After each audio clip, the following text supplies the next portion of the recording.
आज हम पढ़ेंगे ट्रांसपोर्ट इन प्लांट्स। ठीक है, मतलब प्लांट्स में वाटर, मिनरल, फूड मटेरियल का ट्रांसपोर्ट कैसे होता है वो देखना है। वाटर एंड मिनरल जो है, हम लोग जानते हैं कि प्लांट्स जो होता है उसका जो रूट है वो वाटर मिनरल का एब्जॉर्ब करता है। ठीक है, एब्जॉर्ब करता है वाटर मिनरल्स सॉइल से, और एब्जॉर्ब करने के बाद प्लांट्स के सबसे ऊपर पूरे पत्ती तक, हर ब्रांच में सब जगह पहुंचता है। नीचे से ऊपर की ओर वाटर एंड मिनरल पहुंच जाता है ना। इतना बड़ा, बहुत बड़े बड़े प्लांट्स का हाइट होता है, तो फिर भी नीचे से ऊपर तक वाटर एंड मिनरल्स पहुंच जाता है। ठीक है, और जो फूड मटेरियल फोटोसिंथेसिस से बनता है, फोटोसिंथेसिस से लीफ जितना भी फूड मटेरियल बनाता है वो भी प्लांट्स के सभी भागों में पहुंचता है। ठीक है, इस टाइप से जो प्लांट्स के सभी भागों में जो वाटर, मिनरल्स, फूड मटेरियल का पहुंचना, उसी को बोला जाता है ट्रांसपोर्ट। ठीक है, transport in plants. Water and minerals जो होता है रूट्स के द्वारा एब्जॉर्ब किया जाता है और प्लांट्स के सभी भागों में पहुंचता है, एकदम सबसे ऊपर ग्रोइंग टिप तक पहुंचता है। और फोटोसिंथेसिस से जो फूड मटेरियल बनता है वो फूड मटेरियल प्लांट्स के सभी भागों में पहुंचता है। ठीक है, एनिमल्स में जैसे सर्कुलेटरी सिस्टम रहता है, ऐसा प्लांट्स में नहीं रहता। तो प्लांट्स में जो मूवमेंट होता है वो दो टाइप के होते हैं। ठीक है, इसको एक को बोला जाता है शॉर्ट डिस्टेंस ट्रांसपोर्ट और दूसरे को बोला जाता है लॉन्ग डिस्टेंस ट्रांसपोर्ट। ठीक है, शॉर्ट डिस्टेंस ट्रांसपोर्ट क्या होता है, मतलब बहुत ही कम दूरी वाले जगह में ट्रांसपोर्ट करना, जैसे एक सेल से दूसरे सेल में, सेल से इंटरसेलुलर स्पेसिस में, ऐसे मतलब बहुत कम डिस्टेंस में जब ट्रांसपोर्ट होता है उसको बोला जाता है शॉर्ट डिस्टेंस ट्रांसपोर्ट। और लॉन्ग डिस्टेंस ट्रांसपोर्ट जो होता है बहुत लंबे दूरी तय करता है, जैसे रूट वाटर मिनरल को एब्जॉर्ब किया और प्लांट्स के सबसे ऊपर तक पहुंचा दिया। फोटोसिंथेसिस से फूड मटेरियल बनता है, वो फूड मटेरियल प्लांट्स के सभी भागों में पहुंचता है, मतलब लंबे दूरी में जाना पड़ता है। ठीक है, इसको बोला जाता है लॉन्ग डिस्टेंस ट्रांसपोर्ट। ठीक है, शॉर्ट डिस्टेंस ट्रांसपोर्ट जो है सेल टू सेल में होता है, सेल से टिश्यूज़ में होता है, साइटोप्लाज्म, सेल के अंदर जो साइटोप्लाज्म होता है उसमें भी स्ट्रीमिंग मूवमेंट चलता है, हम लोग जानते हैं, है ना। तो ये सब चीज़ों को जो है शॉर्ट डिस्टेंस ट्रांसपोर्ट बोला जाता है। वाटर, मिनरल्स और ये सब चीज़ों का जो ट्रांसपोर्ट होता है लंबी दूरी में, उसको हम क्या बोलेंगे, लॉन्ग डिस्टेंस ट्रांसपोर्ट। ठीक है, और लॉन्ग डिस्टेंस जो ट्रांसपोर्ट होता है, मतलब जैसे वाटर मिनरल को रूट एब्जॉर्ब किया, प्लांट्स के सबसे ऊपर पहुंचाता है, जो फूड मटेरियल बनता है वो प्लांट्स के सभी भागों में पहुंचता है। ये सब चीज़ वस्कुलर टिश्यू से होता है, वस्कुलर टिश्यू के द्वारा होता है। ठीक है, और वस्कुलर टिश्यू क्या क्या होता है, जाइलेम एंड फ्लोएम। ठीक है, हम लोग जानते हैं कि जाइलेम, फ्लोएम, कैम्बियम ये सब वस्कुलर टिश्यू होता है। और जाइलेम का काम होता है वाटर मिनरल को एब्जॉर्ब करके प्लांट्स के ऊपर तक पहुंचाना। ठीक है, और फ्लोएम का काम क्या होता है, फूड मटेरियल, जो फोटोसिंथेसिस से फूड मटेरियल बनता है वो प्लांट्स के सभी भागों में पहुंचाना। ठीक है, तो ज़्यादातर वाटर मिनरल का जो एब्सॉर्प्शन करके ऊपर तक पहुंचाना होता है वो यूनी डायरेक्शनल होता है। ठीक है, ये नीचे से ऊपर की ओर ही जाता है, ऊपर से नीचे नहीं आता, जो कि जाइलेम के द्वारा होता है। वाटर मिनरल का एब्सॉर्प्शन जो है यूनी डायरेक्शनल, लेकिन फ्लोएम जो food material, organic food material जो फोटोसिंथेसिस से बनता है उसको जब प्लांट्स के सभी भागों में पहुंचाता है वो मल्टी डायरेक्शनल होता है। ठीक है, यूनी डायरेक्शनल मतलब एक ही टाइप में मूवमेंट, एक ही साइड में मूवमेंट। ठीक है, और मल्टी डायरेक्शन मतलब कई जगह में, जैसे फोटोसिंथेसिस, लीफ में फोटोसिंथेसिस हुआ, ऑर्गेनिक फूड मटेरियल कार्बोहाइड्रेट बना, उस लीफ से ब्रांच में आ जाता है फूड मटेरियल, स्टेम में आ जाता है, रूट तक पहुंचाना पड़ता है, मतलब चारों तरफ जो फ्रूट बनता है, जो फ्लावर बनता है, सब में पहुंचाना पड़ता है। इसलिए सभी डायरेक्शन में हो रहा है, तो इसको बोला जाता है मल्टी डायरेक्शनल ट्रांसपोर्ट। ठीक है, यूनी डायरेक्शनल ट्रांसपोर्ट जो होता है वाटर एंड मिनरल का जो ट्रांसपोर्ट होता है नीचे जाइलेम के द्वारा, उसको बोला जाता है यूनी डायरेक्शनल ट्रांसपोर्ट। ठीक है, इसमें कभी कभी हार्मोन का ट्रांसपोर्ट भी होता है, वो भी यूनी डायरेक्शनल मैनर में होता है। मल्टी डायरेक्शनल ट्रांसपोर्ट किसको बोलेंगे, जो फूड मटेरियल बनता है वो प्लांट्स के सभी भागों में जो पहुंचता है उसको मल्टी डायरेक्शनल, सभी जगह में उसको भेजना पड़ता है। ठीक है, चारों साइड में। जैसे लीफ से अदर पार्ट में जो स्टोरेज, जैसे हम लोग जानते हैं बहुत सारे प्लांट्स का जो स्टोरेज ऑर्गन रहता है जिसमें फूड मटेरियल कलेक्ट करके रखते हैं, वहाँ से भी प्लांट्स के सभी भागों में जो सेनेसेंस पार्ट रहता है प्लांट्स का, कुछ भाग ऐसा होता है जो अब खराब हो गया, ठीक है, तो वो सेनेसेंस वाले जो पार्ट होता है वहाँ से भी फूड मटेरियल जो है और जितने भी स्टोरेज मटेरियल्स हैं बाकी भागों में पहुँच जाता है। तो इस टाइप का यूनी डायरेक्शनल ट्रांसपोर्ट जो होता है जाइलम के द्वारा होता है, जो कि वाटर मिनरल का एब्जॉर्ब करके प्लांट्स के ऊपर तक पहुंचाता है, और मल्टी डायरेक्शनल ट्रांसपोर्ट जो है फ्लोएम का होता है, जो ऑर्गेनिक फूड मटेरियल को प्लांट्स के सभी भागों में पहुंचाता है, ठीक है। और प्लांट्स का ट्रांसपोर्ट किसको बोलेंगे हम लोग? प्लांट्स में जो food material, water, minerals, hormone, सभी चीज़ों का प्लांट्स के अंदर जो ट्रांसपोर्ट होता है, एक जगह से दूसरी जगह जाता है, उसी को बोला जाता है ट्रांसपोर्ट ऑफ प्लांट्स, ठीक है। दो टाइप के ट्रांसपोर्ट होता है, एक है शॉर्ट डिस्टेंस ट्रांसपोर्ट, दूसरा long distance transport. Short distance मतलब एक सेल से दूसरे सेल में ट्रांसपोर्ट, या एक सेल से कुछ आसपास के टिश्यूज़ में ट्रांसपोर्ट, वो भी हो सकता है। और सेल के अंदर जो साइटोप्लाज्म होता है उसके अंदर जो मूवमेंट होता है वो उस टाइप का ट्रांसपोर्ट जो है उसको सब शॉर्ट डिस्टेंस, कम दूरी में जो ट्रांसपोर्ट होता है। और लंबे दूरी में ट्रांसपोर्ट मतलब नीचे वाटर मिनरल्स ऊपर तक पूरा पहुंचाना, ऊपर से फूड मटेरियल पूरे प्लांट्स में सप्लाई होना, ये सब लंबी दूरी वाला जो ट्रांसपोर्ट होता है उसको बोला जाता है लॉन्ग डिस्टेंस ट्रांसपोर्ट, ठीक है। तो ये दो टाइप के ट्रांसपोर्ट होते हैं, एक unidirectional, multidirectional. Unidirectional मतलब एक ही साइड में नीचे से ऊपर की ओर जब जाता है, जाइलम के द्वारा जो होता है वाटर मिनरल का ट्रांसपोर्ट, उसको बोला जाता है यूनी डायरेक्शनल। मल्टी डायरेक्शनल मतलब जो फूड मटेरियल पूरे प्लांट्स में सभी जगह सप्लाई होता है, हर डायरेक्शन में होता है, इसलिए इसको बोला जाता है मल्टी डायरेक्शनल ट्रांसपोर्ट, जो कि फ्लोएम के द्वारा होता है, ठीक है। अब हम देखेंगे टाइप्स ऑफ ट्रांसपोर्ट। ट्रांसपोर्ट दो टाइप के होते हैं, diffusion, facilitated diffusion, active transport, osmosis, सभी चीज़ मतलब मीन्स ऑफ ट्रांसपोर्ट होता है, ठीक है। तो मेन दो टाइप के होते हैं, एक्टिव एंड पैसिव, ठीक है।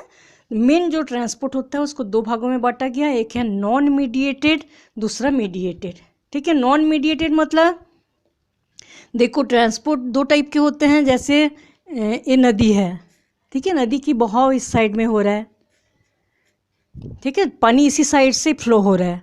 तो हम लोग जब कोई भी चीज़ें का जो ट्रांसपोर्ट होता है जब पानी के बहाव के साथ होता है तो उसमें क्या होता है, पानी के बहाव के साथ ही हम जा रहे हैं तो उसमें कोई एक्स्ट्रा एनर्जी खर्च करना नहीं पड़ता, मतलब एटीपी खर्च नहीं होता।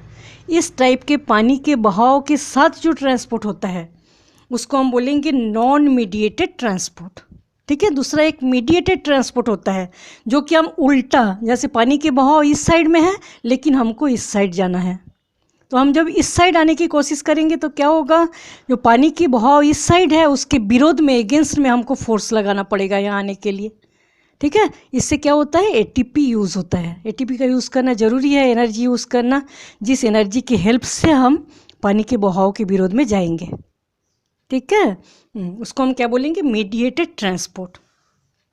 तो इस टाइप से मेन दो टाइप के ट्रांसपोर्ट है, एक पैसिव ट्रांसपोर्ट, दूसरा एक्टिव ट्रांसपोर्ट।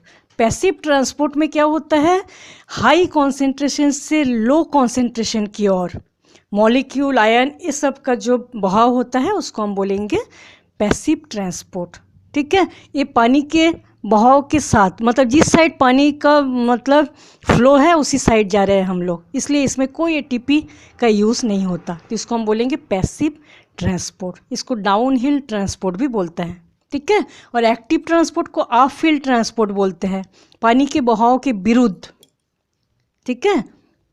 देखो चलो सबसे पहले हम देखेंगे पैसिव ट्रांसपोर्ट। पैसिव ट्रांसपोर्ट में क्या होता है, हाई कॉन्सेंट्रेशन से लो कॉन्सेंट्रेशन की ओर मॉलिक्यूल का मूवमेंट होता है, ठीक है। इसमें कोई एनर्जी की ज़रूरत नहीं होती है, तो इस एनर्जी की ज़रूरत नहीं होती है, एनर्जी हम लोग एटीपी से पाते हैं। प्लांट्स एनर्जी जो है एटीपी के रूप में कलेक्ट करके रखते हैं, उसी को खर्च करते हैं, तो नो एटीपी यूज़, कोई एटीपी यूज़ नहीं होता।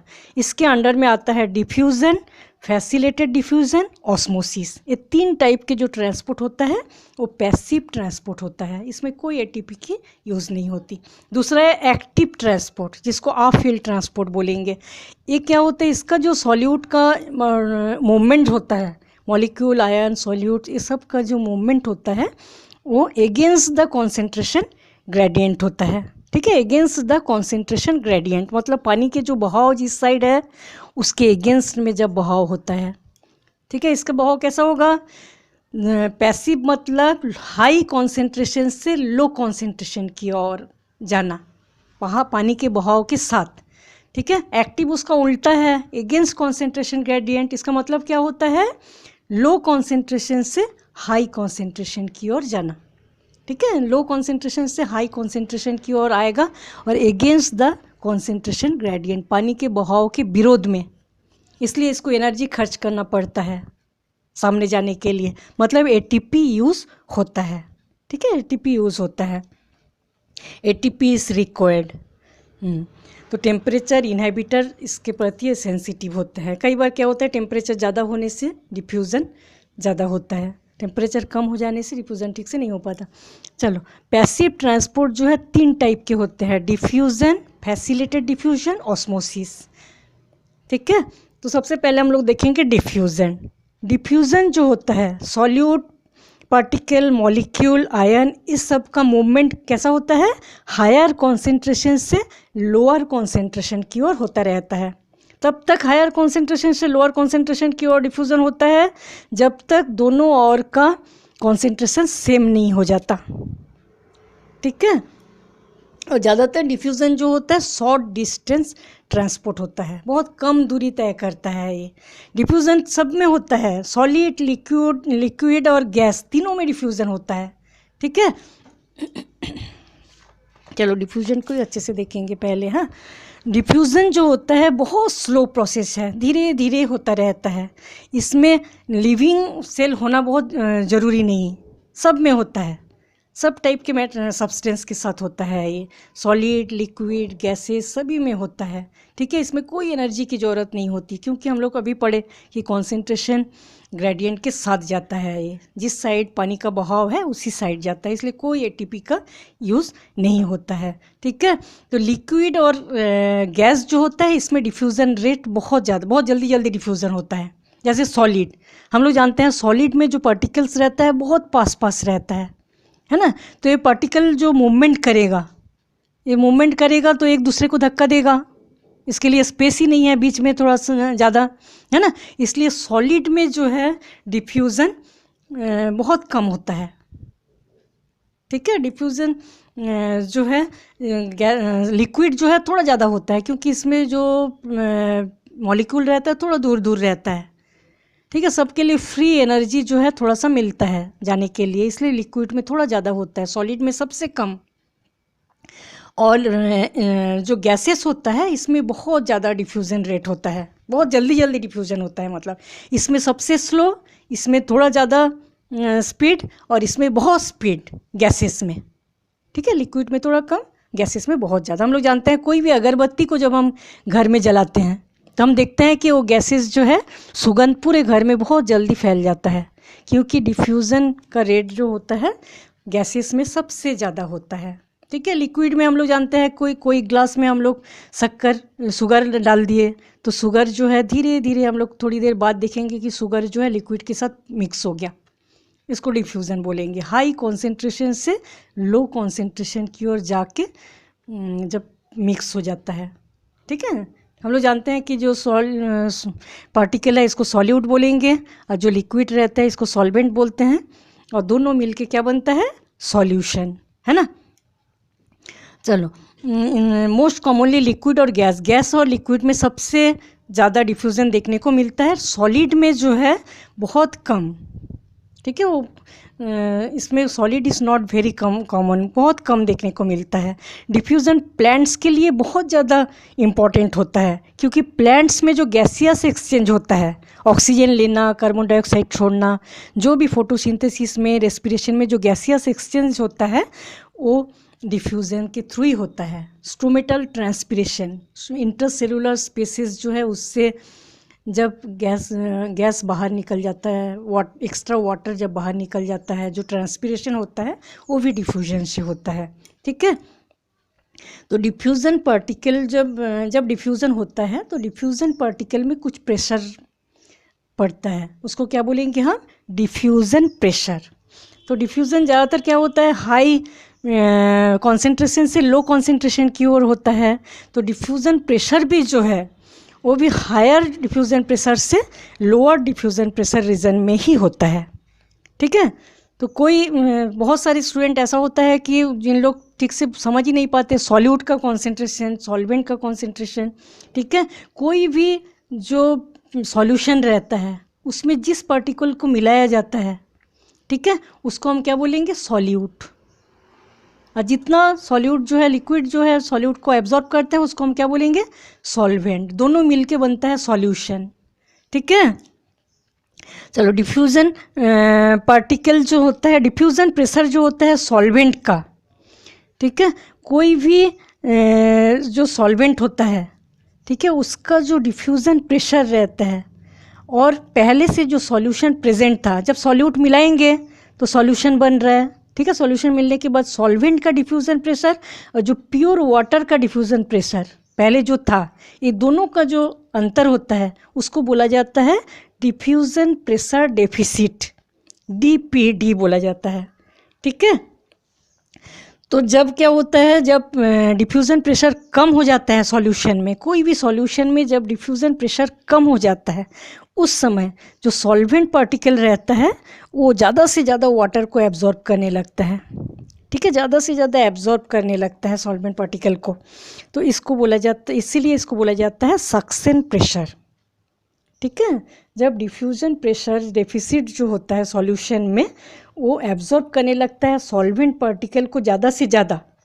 ठीक है, उसको हम तो तब क्या होता है, उसको बोला जाता है सक्शन प्रेशर। DPD को सबसक्शन प्रेशर भी बोलते हैं। अब हम देखेंगे factor affecting rate of diffusion. हम लोग क्या देखें, डिफ्यूज़न जो होता है हायर कॉन्सेंट्रेशन से लोअर कॉन्सेंट्रेशन की ओर मॉलिक्यूल का मूवमेंट होता है। ठीक है, और डिफ्यूज़न से मूवमेंट होता है, और इसमें क्या होता है, जैसे कॉन्सेंट्रेशन, मीडियम का कॉन्सेंट्रेशन जब बढ़ जाता है तो डिफ्यूज़न प्रेशर जो होता है वो उसका रेट कम हो जाता है। ठीक है, इसका मतलब है जो सॉल्यूशन में जब कॉन्सेंट्रेट ज़्यादा हो जाएगा, ज़्यादा सॉल्यूट मिक्स हो जाता है और कॉन्सेंट्रेट ज़्यादा हो जाएगा तो डिफ्यूज़न कम हो जाएगा, और जब कॉन्सेंट्रेशन कम रहेगा तो डिफ्यूज़न ज़्यादा होगा। ठीक है, सॉल्यूबिलिटी ऑफ सॉल्यूट्स, जब बहुत जो सॉल्यूट को मिलाया गया है वो सॉल्यूट जब बहुत अच्छे से सॉल्यूबल हो जाता है इस लिक्विड में, तो डिफ्यूज़न जो है वो ज़्यादा होता है।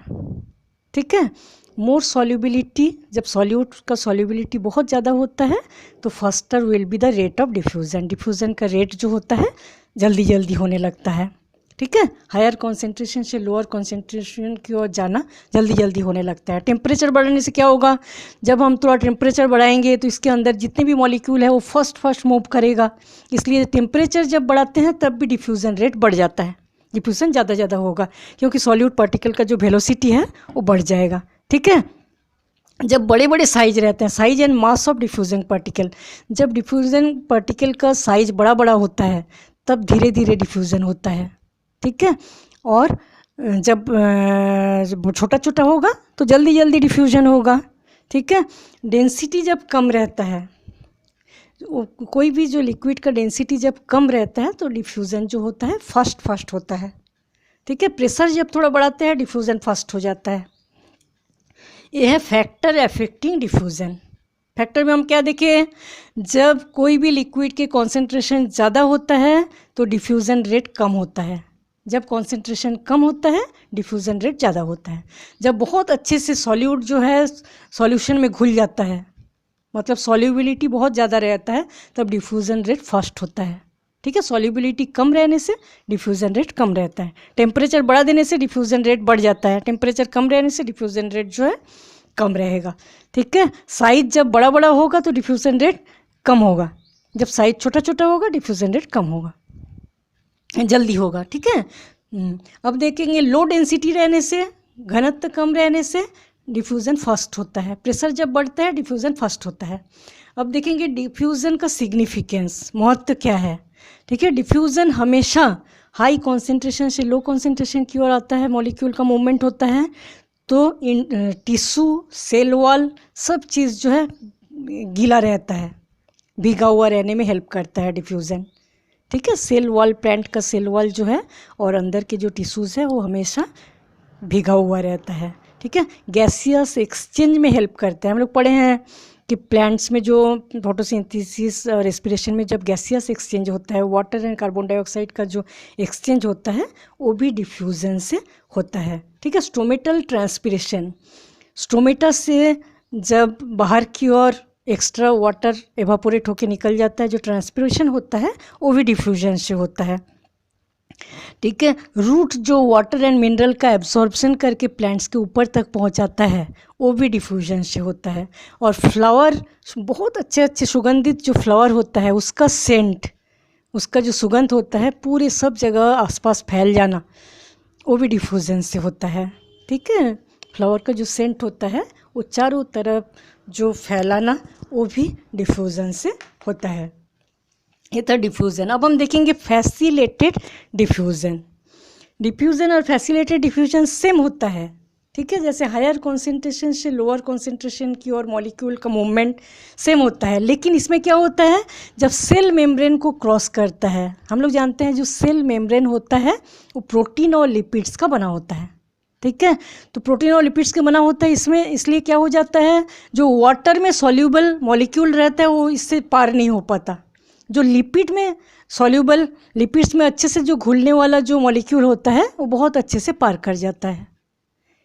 इसीलिए कुछ ट्रांसपोर्ट प्रोटीन जो कि सेल मेम्ब्रेन में प्रेजेंट रहता है वो हेल्प करता है वाटर में सॉल्यूबल मॉलिक्यूल को बाहर से अंदर की ओर लाना, ठीक है। सेल मेम्ब्रेन के अंदर से सेल की ओर लाना इसमें हेल्प करता है, उसको बोला जाता है फैसिलेटेड डिफ्यूज़न, ठीक है। फैसिलेटेड डिफ्यूज़न किसे बोलते हैं हम लोग, जो डिफ्यूज़न जैसा होता है फैसिलेटेड डिफ्यूज़न सेम होता है, मतलब हायर कॉन्सेंट्रेशन से लोअर कॉन्सेंट्रेशन की ओर मॉलिक्यूल का मूवमेंट को ही डिफ्यूज़न बोला जाता है। लेकिन फैसिलेटेड डिफ्यूज़न में क्या है, जब सेल मेम्ब्रेन को आर पार करते हैं कोई भी मॉलिक्यूल, उस समय सेल मेम्ब्रेन प्रोटीन और लिपिड्स का बना होता है, ठीक है। इसमें लिपिड्स में घुलनशील जो जितने भी मॉलिक्यूल होता है वो बहुत जल्दी आर पार कर सकता है, लेकिन वाटर में घुलनशील, वाटर में सॉल्यूबल जितने भी सब्सटेंस होता है वो पार करना उसके लिए बहुत मुश्किल होता है, क्योंकि लिपिड्स में हम लोग जानते हैं वाटर और लिपिड्स दोनों मिलता नहीं है, सॉल्यूबल नहीं होता है ना।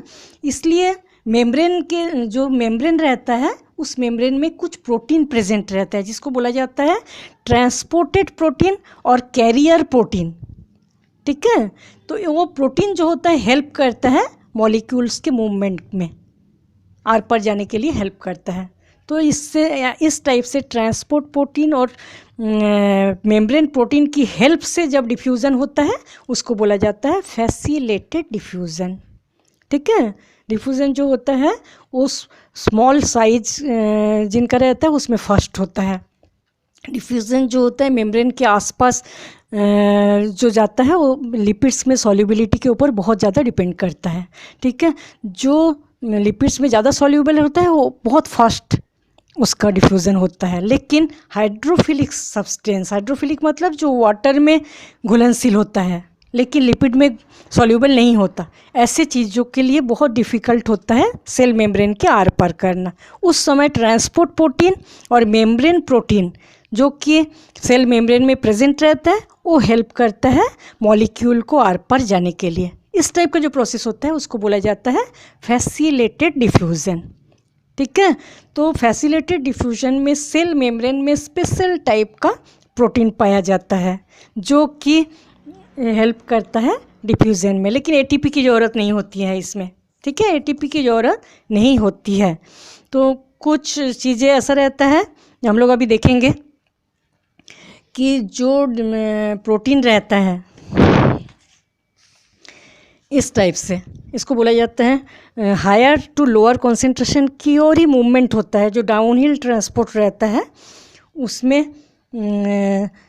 इस टाइप का प्रोटीन बीच बीच में प्रेजेंट रहता है, ठीक है। सेल मेम्ब्रेन है, लिपिड्स है, हम लोग जानते हैं सेल मेम्ब्रेन की जो स्ट्रक्चर होता है। सेल मेम्ब्रेन जो होता है सबसे बाहर प्रोटीन रहता है, दोनों साइड प्रोटीन और बीच में लिपिड्स मॉलिक्यूल रहता है, ठीक है। इस टाइप के लिपिड्स मॉलिक्यूल्स रहता है। तो क्या होता है बीच बीच में कुछ सेल मेम्ब्रेन में ही कुछ ट्रांसपोर्टेड प्रोटीन प्रेजेंट रहता है जो क्या करता है मॉलिक्यूल्स को आर पार जाने में हेल्प करता है, ठीक है। आउटर मेम्ब्रेन से इनर मेम्ब्रेन में अंदर आने में हेल्प करता है।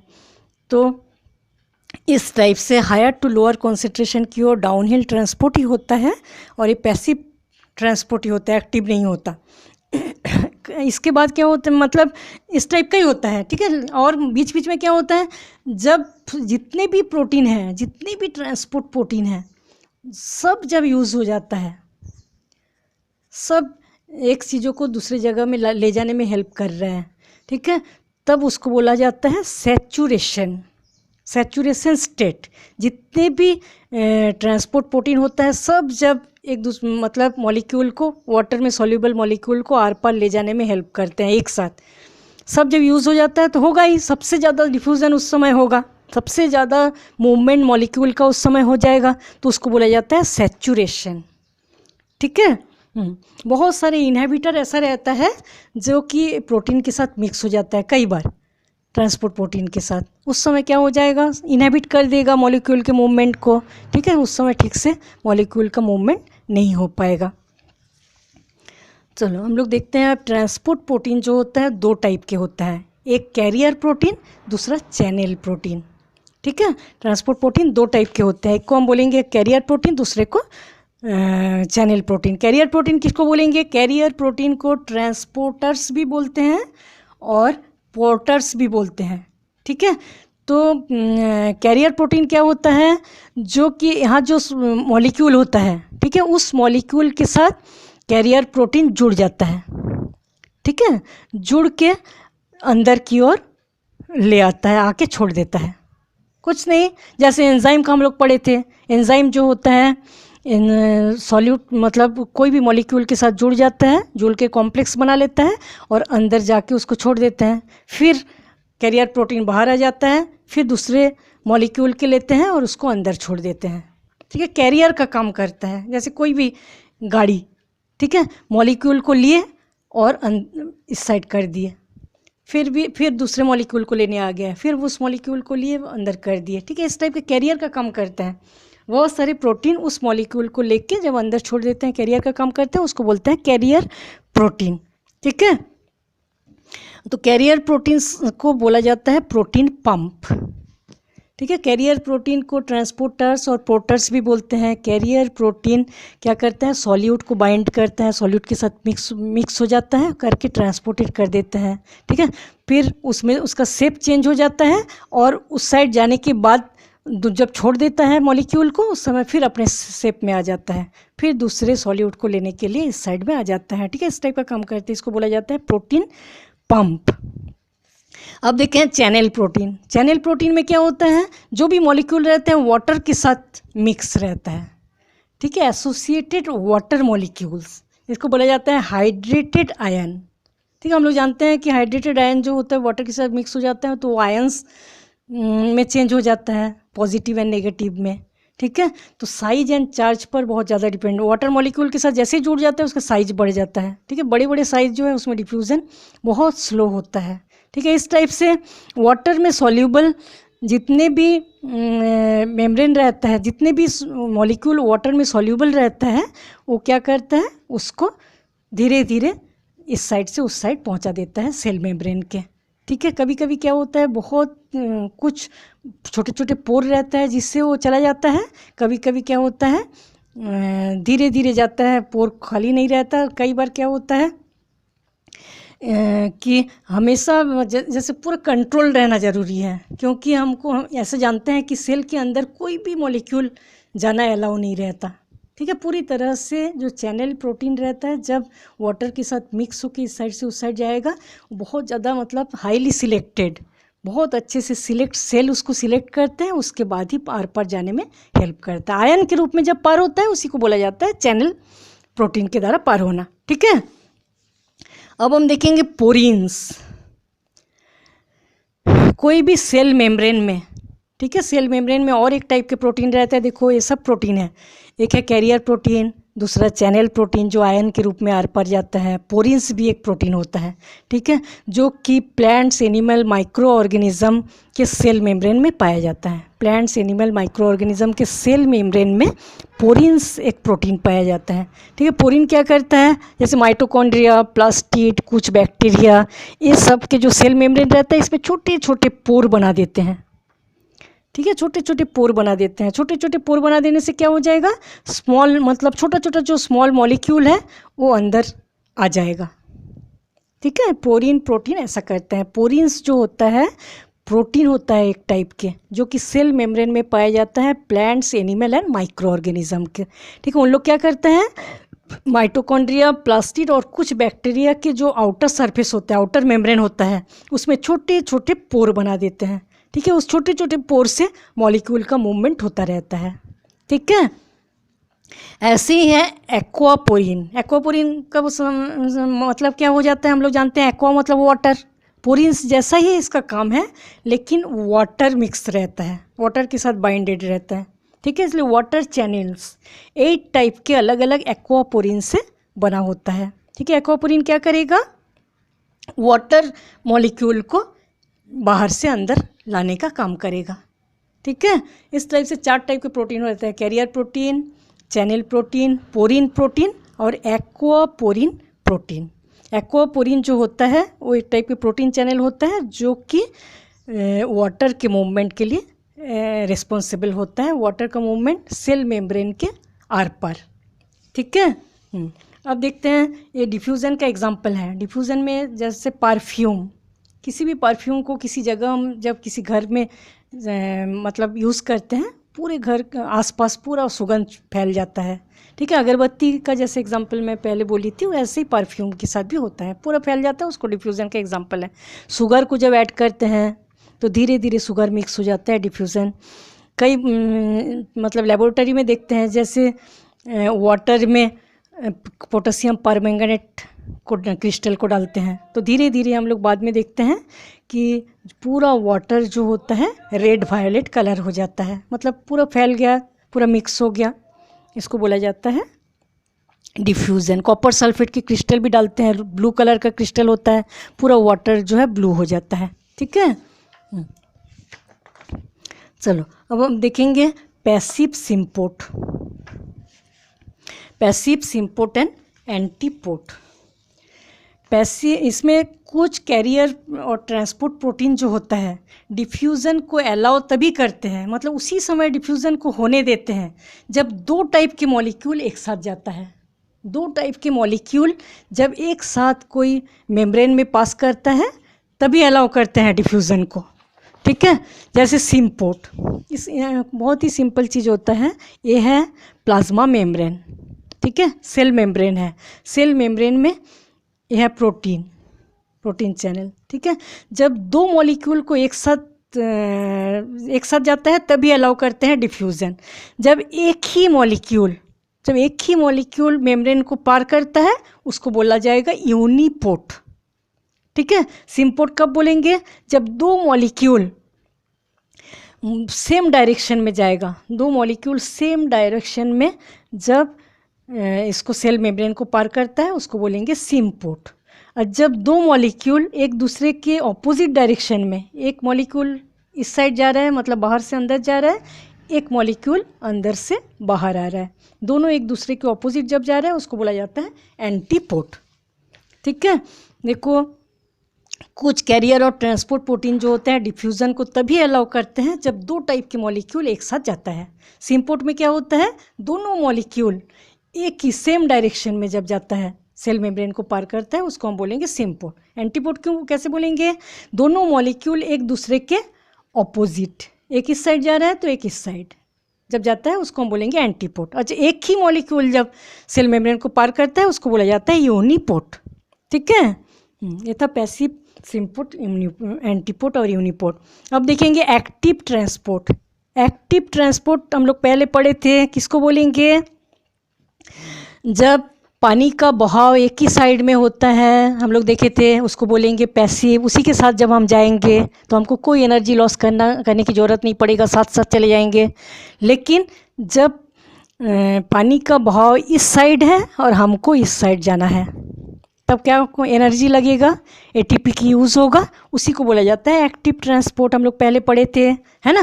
तो एक्टिव ट्रांसपोर्ट जो होता है इसमें एनर्जी की यूज़ होता है, मतलब एटीपी की यूज़ होता है। हाई कॉन्सेंट्रेशन से लो कॉन्सेंट्रेशन, डिफ्यूज़न है इसलिए हाई कॉन्सेंट्रेशन से लो कॉन्सेंट्रेशन की और ये नहीं जाएगा। हाई कॉन्सेंट्रेशन से लो कॉन्सेंट्रेशन की ओर हम लोग देखे थे डिफ्यूज़न और फैसिलिटेटेड डिफ्यूज़न आता है। एक्टिव इसका उल्टा होगा, पानी के जो फ्लो है इसके विरोध में हम जा रहे हैं तो क्या हो जाएगा, लो कॉन्सेंट्रेशन से हाई कॉन्सेंट्रेशन की ओर इसका फ्लो होगा। ठीक है, लो कॉन्सेंट्रेशन से हाई कॉन्सेंट्रेशन की ओर फ्लो होगा, इसको बोला जाता है ऑफ हिल ट्रांसपोर्ट। इसमें भी कैरियर प्रोटीन यूज़ होता है। ठीक है, कैरियर प्रोटीन के यूज़ से ही एक्टिव ट्रांसपोर्ट होता है।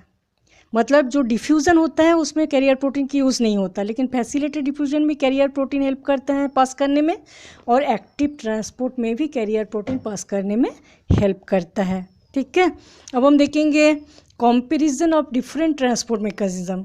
अब क्या क्या देखें हम लोग, अभी तक वही है, इसमें चार्ट है। ठीक है, स्पेशल प्रोटीन मेम्ब्रेन की ज़रूरत डिफ्यूज़न में होता है। हम लोग जानते हैं जो सिंपल डिफ्यूज़न होता है वो सभी टाइप के सब्सटेंस में होता है, सॉलिड, लिक्विड, गैस, कोई भी मटेरियल में होता है, हायर कॉन्सेंट्रेशन से लोअर कॉन्सेंट्रेशन की ओर मूवमेंट। लेकिन फैसिलिटेटेड डिफ्यूज़न में हायर कॉन्सेंट्रेशन से लोअर कॉन्सेंट्रेशन की ओर जो मूवमेंट होता है उसमें मेम्ब्रेन प्रोटीन जो है हेल्प करता है, तभी हो पाता है ना। ऑस्मोसिस में भी सेमी परमेबल मेम्ब्रेन की ज़रूरत होती है, मतलब मेम्ब्रेन प्रोटीन की ज़रूरत ऑस्मोसिस में भी होता है। ऑस्मोसिस हम लोग बाद में पढ़ेंगे। एक्टिव ट्रांसपोर्ट में भी मेम्ब्रेन प्रोटीन के हेल्प से ही ट्रांसपोर्ट होता है। केवल डिफ्यूज़न, सिंपल डिफ्यूज़न जो होता है उसमें कोई मेम्ब्रेन प्रोटीन की ज़रूरत नहीं होती। टाइप ऑफ ट्रांसपोर्ट, ठीक है, डिफ्यूज़न भी पैसिव ट्रांसपोर्ट होता है, मतलब एटीपी की यूज़ नहीं होता, कॉन्सेंट्रेशन ग्रेडियंट के साथ चलता है।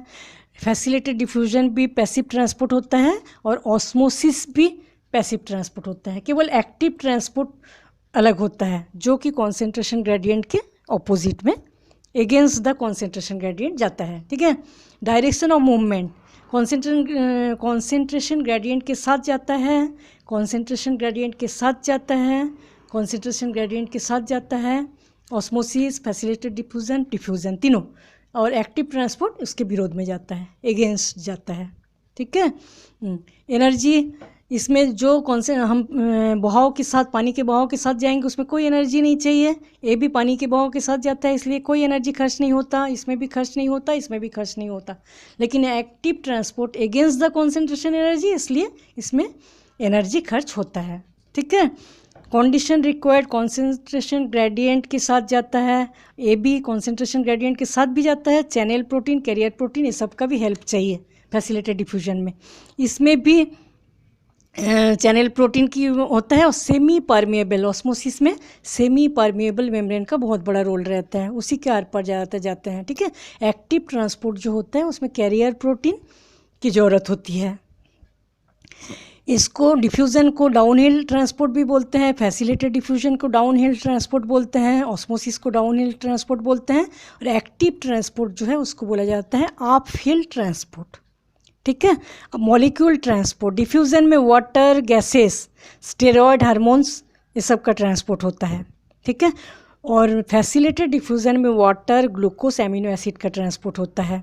ऑस्मोसिस में केवल वाटर का ट्रांसपोर्ट होता है, और active transport iron, sugar, amino acid का ट्रांसपोर्ट होता है। ठीक है, हाईली सिलेक्टिव, देखो सिंपल डिफ्यूज़न जो होता है उसमें सिलेक्शन की ज़रूरत नहीं, कोई भी सॉलिड, लिक्विड, गैस का डिफ्यूज़न होता है हायर कॉन्सेंट्रेशन से लोअर कॉन्सेंट्रेशन की ओर।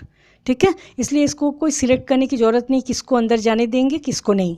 लेकिन फैसिलिटेटेड डिफ्यूज़न में सिलेक्टिव होता है, मतलब इसमें सेल मेम्ब्रेन को पार करना है तो देखना ही है कौन सा चीज़ सेल के अंदर जा रहा है और कौन सा नहीं जा रहा है। ठीक है, ऑस्मोसिस में भी सिलेक्टिव होता है, और एक्टिव ट्रांसपोर्ट में भी सिलेक्ट करके ही भेजा जाता है एक जगह से दूसरे जगह। ठीक है, ट्रांसपोर्ट सैचुरेट्स हम लोग पढ़े हैं, जब सेल मेम्ब्रेन के सभी ट्रांसपोर्ट प्रोटीन यूज़ हो जाता है ट्रांसपोर्ट करने के लिए, तब उसको सैचुरेशन बोला जाता है। सबसे ज़्यादा ट्रांसपोर्ट उसी समय होता है। वो फैसिलिटेटेड डिफ्यूजन में भी सैचुरेशन होता है क्योंकि मेम्ब्रेन प्रोटीन के हेल्प से हो रहा है, इसमें भी मेम्ब्रेन प्रोटीन के हेल्प से हो रहा है इसलिए सैचुरेशन होगा, और एक्टिव ट्रांसपोर्ट में भी सैचुरेशन होता है इसलिए ट्रांसपोर्ट सैचुरेट होता है, मतलब मेम्ब्रेन प्रोटीन के हेल्प से होता है। इसमें कोई मेम्ब्रेन प्रोटीन का रोल नहीं है, इसलिए कोई इसमें सैचुरेशन नहीं होता। ठीक है, इस टाइप से डिफ्यूज़न एंड फैसिलिटेड डिफ्यूज़न जो है वो कंप्लीट हो जाता है।